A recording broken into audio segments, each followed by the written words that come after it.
안녕하세요. 임플란트 타이거입니다. 근로장려금 신청 기간이 시작되었습니다.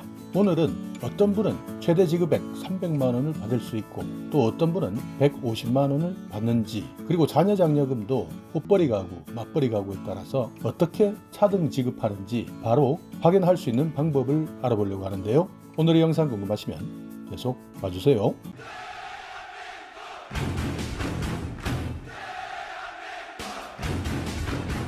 네, 근로장려금, 자녀장려금 가장 먼저 해당돼야 되는 조건 한 번 더 확인하면요, 단독 가구는 2천만원 미만, 옷벌이 가구는 3천만원 미만, 맞벌이 가구는 3,600만원 미만까지 해당됩니다. 3,599만 9,999원까지 해당된다, 이렇게 생각하셔야 됩니다. 그러니까 단독 가구도 1,999만원 이하, 옷벌이 가구는 2,999만원 이하다, 이렇게 생각하시면 됩니다. 가끔 여기에서도 혼선이 오기도 하는데요, 이하가 아니라 미만이라는 것 염두에 두시기 바랍니다. 자녀장려금은 4천만원 미만에 해당되어야 됩니다. 그러니까 옷벌이 가구든 맞벌이 가구든 근로장려금을 받지 못한다 하더라도 4천만원 미만의 소득이 있었다면 자녀장려금만 따로 신청할 수 있는 것이죠. 여기서 이야기하는 소득은요, 소득별로 조금씩 다른데요, 근로소득은 총급여액, 그러니까 여러분이 지난 한 해 받았던 급여 액수를 말하는 것인데, 실제 여러분의 통장에 입금된 금액이 아니라 회사에서 세금을 포함해서 여러분께 지급했다라고 해서 세금을 합친 금액입니다. 그러니까 세금을 제하고 통장으로 입금한 금액이 아니라 세금까지 다 포함한 금액이다 하는 내용 기억해 두시기 바랍니다. 사업소득은 총수익 금액의 업종별 조정률이라는 게 있는데요, 여기 말하는 업종별 조정률은 내가 어떤 자영업을 하고 있느냐에 따라서 조금씩 다른데, 도매업 같은 경우에는 20% 조정을 받습니다. 그러니까 만약 내가 도매업을 하고 있으면서 매출이 1억이었다 라고 한다면 조정률 20%를 곱하면 2천만 원이 소득이다, 이렇게 보는 것이고요. 농업이나 어업, 임업, 광업, 자동차 부품 판매업, 소매업, 부동산 매매업, 이런 사업을 하시는 분들은 30%, 제조업이나 음식점, 전기, 가스, 건설업, 수도사업 이쪽에서는 45%를 조정률로 보고 있습니다. 부동산 임대업 같은 경우에는 90%를 조정률로 보기 때문에 1억의 매출이 있었다면 9천만 원을 총 수입으로 본다, 이렇게 판단하는 것이죠. 기타 소득은 내가 벌어들인 금액에서 필요한 경비를 뺀 금액을 이야기하고, 종교인, 이자나 배당, 연금소득은 내가 받은 총 수입 금액 전체를 이야기합니다. 또 하나, 지난해 6월 1일 기준으로 가구원 모두가 소유하고 있는 재산 합계액이 2억 미만이어야 합니다. 그러니까 1억 9,999만 9,099원 이렇게 해당되셔야 되기 때문에요, 여기에서 주택, 토지, 건축물, 승용자동차, 전세금이나 현금, 금융자산, 유가증권, 회원권, 부동산을 취득할 수 있는 권리, 분양권 같은 것을 이야기하는데요, 이런 것들을 모두 포함합니다. 자, 여기에 여러분께서 기준 재산 요건과 소득 요건이 충족했다면 내가 얼마만큼 근로장려금을 받을 수 있을까 확인해 보셔야 되는데요, 단독 가구가 받을 수 있는 최대 지급액은 150만원까지 받을 수 있습니다.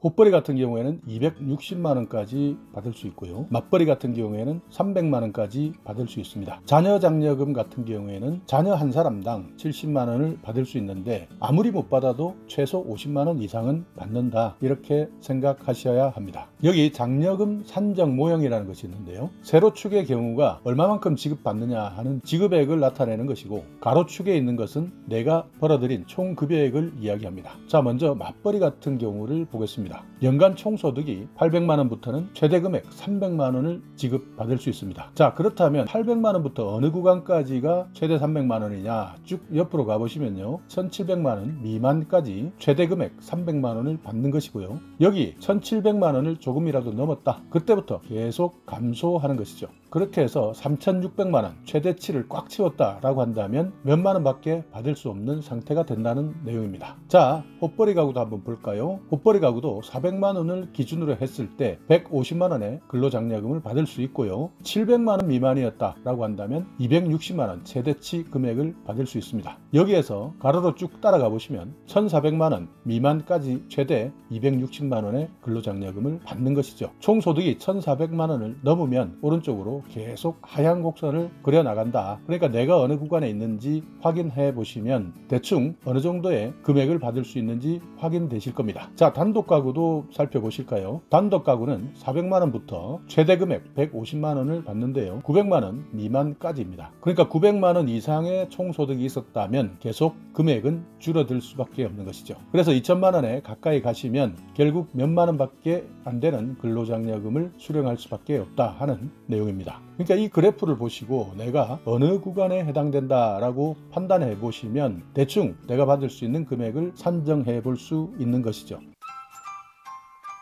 자, 이제 자녀장려금은 어떻게 되는지 한번 살펴볼까요? 자, 여기 세로축은 얼마를 지급하느냐 하는 지급액을 나타내고 있고요. 가로축은 내가 얼마만큼 벌고 있느냐, 여기에 따라서 얼마만큼 받을 수 있는지를 확인할 수 있습니다. 꽃벌이 같은 경우에는요, 자녀가 한 명일 때 2,100만원 미만에 해당하시면 70만원, 자녀가 2명일 때는 140만원, 자녀가 3명일 때는 210만원을 받을 수 있고요. 맞벌이 같은 경우에는 2,500만원 미만일 경우에 자녀가 한 사람이다 70만원, 자녀 2명일 때는 140, 자녀 3명에서는 210만원의 최대 금액을 받을 수 있습니다. 그러니까 꽃벌이는 2,100만원이 넘는다라고 한다면 그때부터는 자녀 한 명당 받을 수 있는 자녀 장려금이 줄어든다는 뜻인데요. 자녀 한 명일 경우에 50만원은 받을 수 있다라는 것을 나타내고 있고요. 맞벌이는 2,500만원을 넘어섰을 경우에는 최저 50만원으로 줄어들고요. 3명일 경우에는 150만원까지 줄어듭니다. 자, 그런데 어떤 분들은 내가 이런 내용이 다 해당되었는데 나의 장려금이 적게 들어왔다라고 하시는 분들도 분명히 있습니다. 여기에서 장려금 감액 요인이라는 게 있는데요. 가구원 재산 합계액이 1억 4천 이상 2억 원 미만, 1억 4천 미만까지는 여기에 해당되는 모든 장려금을 다 지급해 주겠다라고 하지만 1억 4천에서 2억 정도 재산이 있다라고 하면 장려금의 50%를 차감해 버립니다. 정말 이런 내용을 모르고 있었다면 왜 나는 똑같은 조건에서 소득 요건도 맞고 재산 요건도 2억 미만인데 왜 나는 절반밖에 주지 않았나 라고 억울해 하셨던 분들이 있으실 텐데요. 현재 제도상 가구원 재산 합계액이 1억 4천 이상에서 2억 원 미만 이 구간에 있다면 장려금의 50%를 차감하고 있는 것이죠. 그러니까 이런 내용을 잘 모르시면 왜 내가 차감되었는지 억울한 분들도 많이 계실 텐데요. 미리미리 이런 내용을 확인해 주시기 바랍니다. 그리고 정기 신청 기간 내에 신청을 하지 못하신 분들이 신청할 수 있는 방법, 그것은요, 기한 후 신청이라는 것이 있는데 이런 분들은 장려금 지급 금액에서 10%를 차감받습니다. 또 소득세 자녀세액 공제가 있는데요. 이것과 자녀장려금은 중복 신청이 안 된다. 그렇기 때문에 자녀장려금을 받으셨는데 자녀세액 공제까지 받으셨다면 그 부분만큼 차감해서 지급한다. 또 국세를 체납한 사실이 있으면 지급액의 30% 한도로 세금을 떼고 드립니다. 자, 여기 이 자료가 여러분이 상담하실 때 근로장려금을 산정하는 표입니다. 정말 복잡하게 돼 있죠. 자, 맨 위에 보시면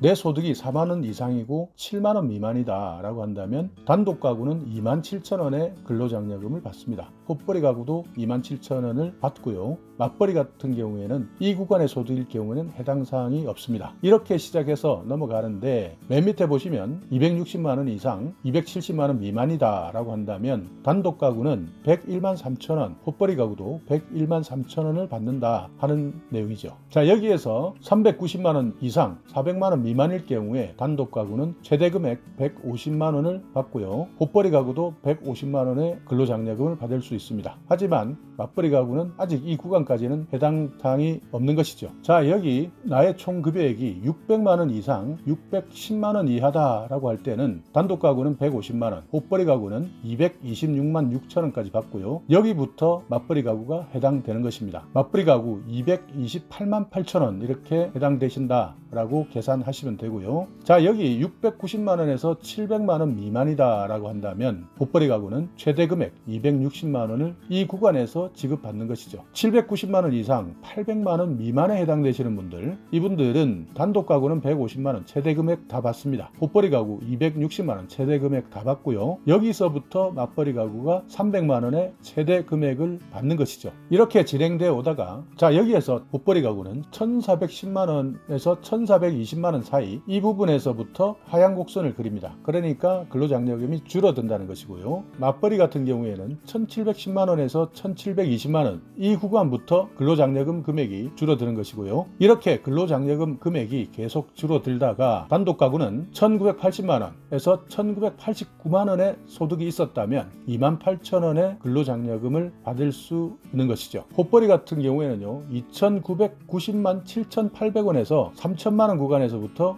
그 이하일 경우에는 17,000원의 근로장려금을 받는다. 맞벌이 같은 경우에는요 3,581만원에서 3,590만 5,100원 이 구간에 3만원의 근로장려금을 지급하고 그 이후부터는 사라집니다. 상당히 복잡한 내용인데요. 이런 내용을 놓고 여러분의 근로장려금 기준 금액이 정해지는 것이죠. 자, 오늘 영상 여러분께 조금이나마 유익한 정보가 있었다면요 오늘도 구독 그리고 좋아요 부탁드리겠습니다.